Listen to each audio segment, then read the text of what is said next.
नमस्कार, भव्य भारत न्यूज में आप सभी दर्शकों का स्वागत है। महाभारत काल की कथाओं में एक रहस्यमय कथा है पुरुष मृगा ऋषि की, जिनकी गति पवन से भी तेज थी। उनके पास पहुंचना अत्यंत कठिन था, लेकिन भीम को उनके पास पहुंचना था क्योंकि उन्हें राजसूय यज्ञ में शामिल होना था। हनुमान जी के 3 बाल ने मृगा ऋषि के प्रकोप से भीम को कैसे बचाया, आज हमारे बीच यह चर्चा का विषय है। चर्चा में आज फिर शामिल हो रहे हैं आपके पूर्व परिचित जाने माने पंडित आचार्य पुष्पेंद्र पांडे जी। आपका स्वागत है स्टूडियो में। नमस्कार। मृगा ऋषि एक ऐसे ऋषि माने जाते हैं कि जो पुरुष के रूप में उनका पूरा शक्ल है जी, और मृगा ऋषि के नाम से जाने जाते हैं। वो किस तरह से प्रतापित है और राजसूय यज्ञ में उनका क्या योगदान था। और तीसरा जो सवाल है इसमें एक ही बार मैं कर दे रहा हूं जी कि हनुमान जी के 3 बाल ने भीम को कैसे बचाया, क्या बहुत खतरनाक थे क्या वो? देखिए, जो ऋषि संत और मुनि होते हैं गुरु का रूप होते हैं, और गुरु और ईश्वर की अनेक लीलाएं हैं। ये कब क्या लीला कर दें ये आप और हम नहीं जानते। ये हमारी भलाई के लिए अनेक प्रकार की लीलाएं करते हैं, अनेक प्रकार की माया रचते हैं ताकि उससे हमारा उद्धार हो और उससे हमारा घमंड अहंकार जो है चूर हो। ये बात उस काल की है जब महाभारत का युद्ध समाप्त हो गया था। युधिष्ठिर राजा बने और 5 भाई गर्व के कारण ये सोचने लगे कि हमसे ज्यादा शक्तिशाली अब इस पृथ्वी पर कोई नहीं है। तो उनका ये अहंकार तोड़ने के लिए हमारे जाने माने महान ऋषि नारद जी इस पृथ्वी पर आए और वो राजा युधिष्ठिर के पास गए। उन्होंने कहा कि हे राजन, आपका राज्य तो चारों तरफ से सुख शांति और बहुत ही उन्नति से जो है लोग यहाँ पर जीवन जी रहे हैं, किसी प्रकार का कोई दुख नहीं है, किसी प्रकार का कोई कष्ट नहीं है। लेकिन वहां स्वर्ग में आपके पिताजी पांडु जो हैं वो थोड़े चिंतित हैं।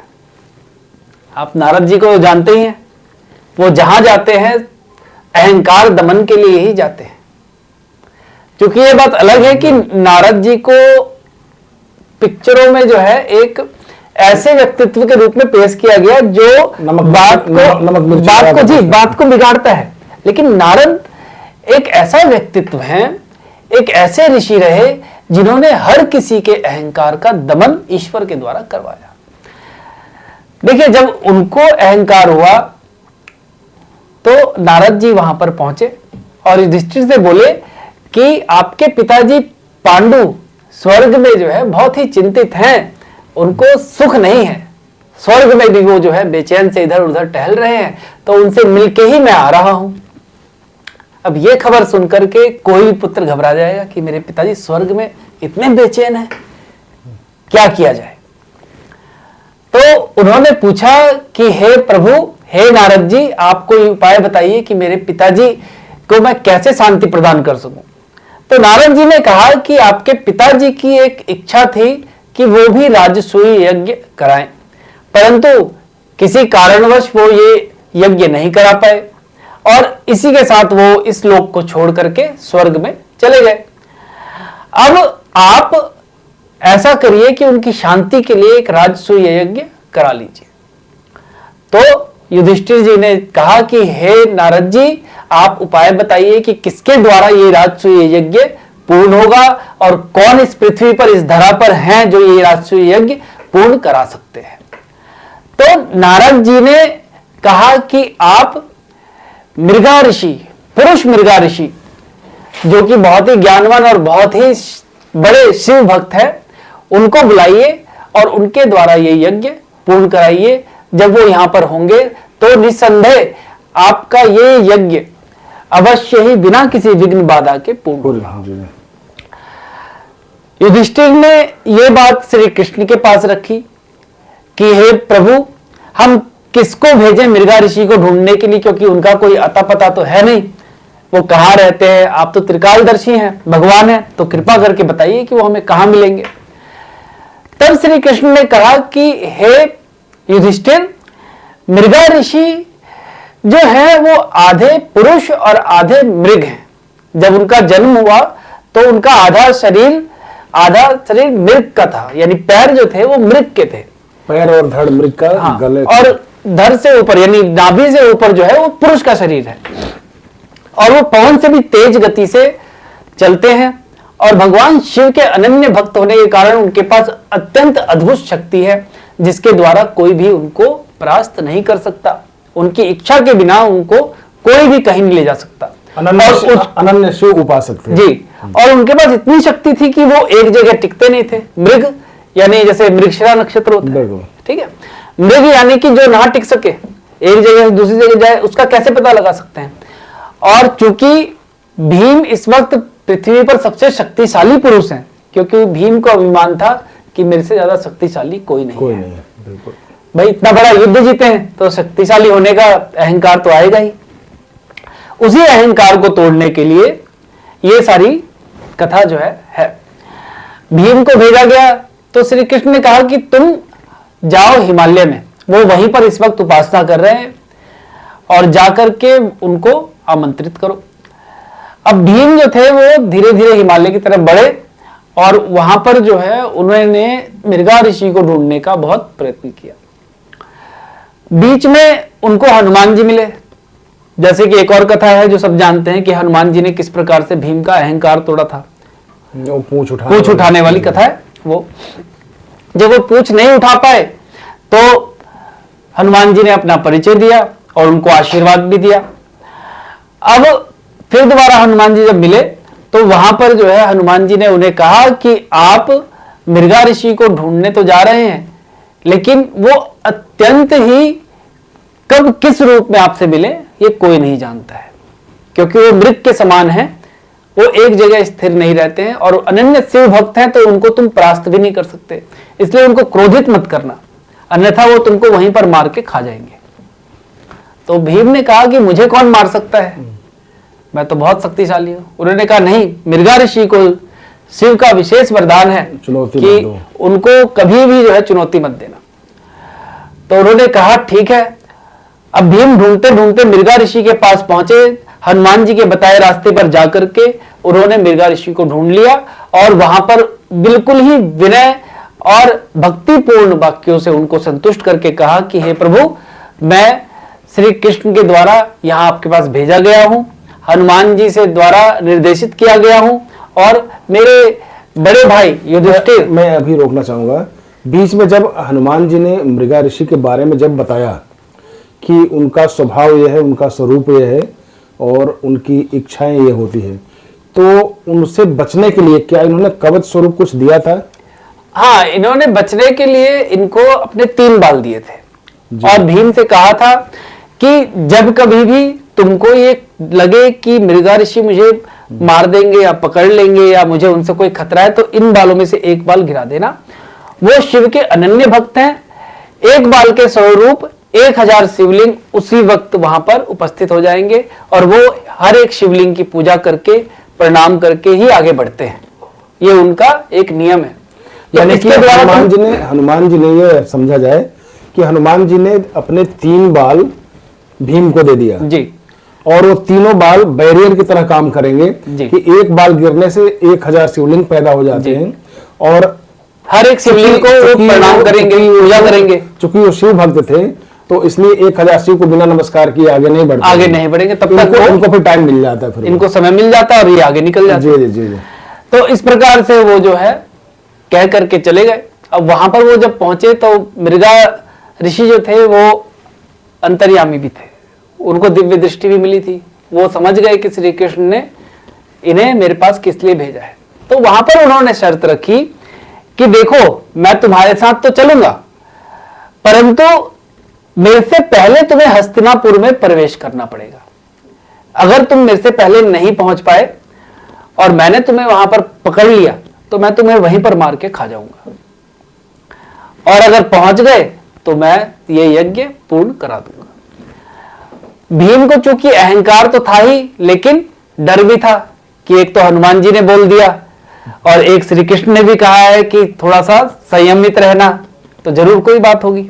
फिर भी उन्होंने कहा कि ये मृग हैं, ये मेरे से ज्यादा तेज क्या भागेंगे, मैं तो पवन पुत्र हूं, मेरे से तेज कौन भागेगा। तो उन्होंने कहा ठीक है, मुझे मंजूर है, और उन्होंने वहां पर पूर्ण वेग के साथ, पवन की गति के साथ वहां से दौड़ना शुरू कर दिया। अब उन्होंने सोचा कि मैं तो पवन की गति से दौड़ रहा हूं, मृग कितनी गति से दौड़ेगा। उन्होंने पीछे मुड़ के देखा तो सिर्फ और सिर्फ एक हाथ की दूरी पर मृगा ऋषि उनके पीछे पीछे थे और पकड़ने ही वाले थे। इससे वो घबरा गए। अभी इंटरफेयर करूंगा। पवन पुत्र, आपने कहा कि पवन की गति से जाने, क्या हनुमान जी भाग रहे थे या फिर वो भाग रहे थे, भीम भाग रहे थे? भीम। अच्छा, क्योंकि भीम जो है पवन के औरस पुत्र है।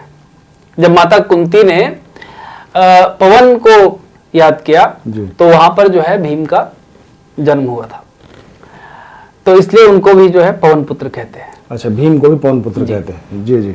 और इस प्रकार से हनुमान जी और भीम जो है भाई भी लगते हैं।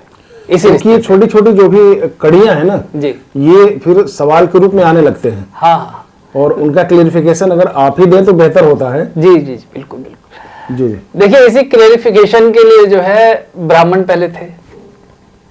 अब ये एक दूसरे विषय में हो जाएगा, तो उसको विषय में बाद में पहले सब्जेक्ट पर आते हैं। हाँ, कि पवन की गति से भीम आगे बढ़ने लगे और पीछे से अपना आने लगे। पुरुष मृगा ऋषि जो है वो आगे आ रहे थे। जैसे ही वो भीम को पकड़ने के लिए हाथ बढ़ाते, वो एक बाल गिरा देते। इस प्रकार करते करते हस्तिनापुर थोड़ी दूर रह गया, तो तीसरा और लास्ट बाल जो है ना वो बचा। इसी बीच जो है मृगा ऋषि ने उनको बस पकड़ने के लिए से हाथ बढ़ाया, तो उन्होंने अंतिम बाल भी जो है वो गिरा दिया और फिर दोबारा 1000 शिवलिंग बन गए। हनुमान जी का दिया और तीसरा बाल गिरा दिया। अब उनके आगे चिंता ये थी कि अब थोड़ी दूर पर हस्तिनापुर है और ये मुझे पकड़ लेंगे। ये भीम को पता चल गया, क्योंकि उनकी गति का अनुमान उतना दौड़ते दौड़ते उनको हो गया था। तो उन्होंने पूर्ण रूप से पवन देव को याद किया और कहा कि मुझे जो है शक्ति दीजिए और अपनी गति प्रदान कीजिए, ताकि मैं जल्दी से हस्तिनापुर में प्रवेश कर दूं। अब जैसे ही वो हस्तिनापुर में प्रवेश करने लगे, एक पैर उनका हस्तिनापुर के अंदर और एक पैर बाहर रहा। वैसे ही पुरुष मृगा ऋषि ने उनका एक पैर पकड़ लिया। वहां एक पैर पकड़ने के बाद वो उनको खींच के खाने लगे। अब खाने लगे तो तुरंत ही श्री कृष्ण और युधिष्ठिर वहां पर पहुंच गए और उनको रोका। और भीम भी जब श्री कृष्ण को देखा तो उनकी भी हिम्मत बंधी और वो भी बहस करने लगे कि आप मुझे नहीं खा सकते, मैं तो अंदर घुस गया था। मृगा ऋषि ने कहा कि यदि युधिष्ठिर कह देंगे कि आप जो है अंदर घुस गए हो, क्योंकि मैंने आपका एक पैर बाहर पकड़ा है, सीमा से बाहर जो है वो पकड़ा है।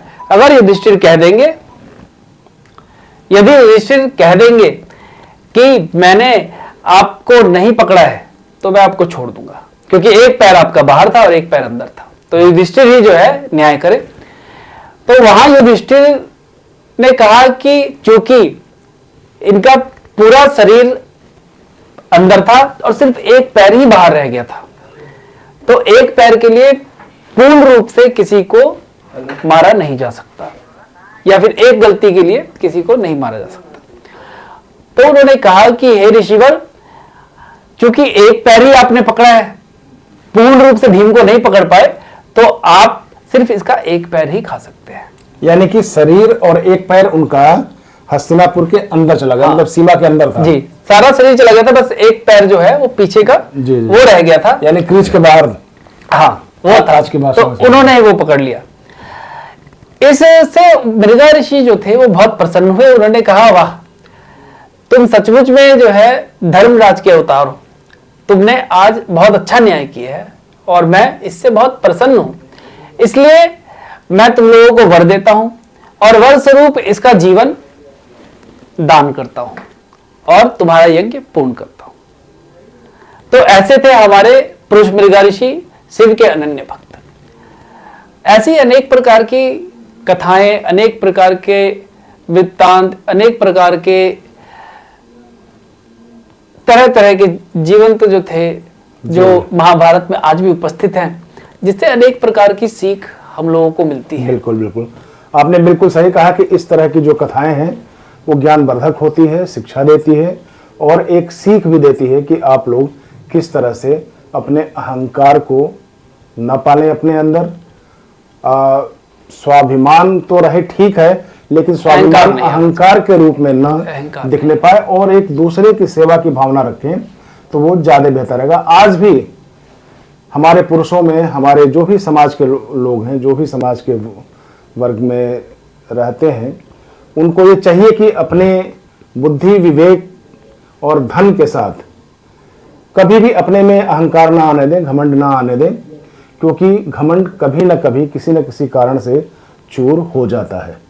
आज के एपिसोड में सिर्फ इतना ही, अगले एपिसोड में फिर मिलेंगे, तब तक के लिए नमस्कार। नमस्कार।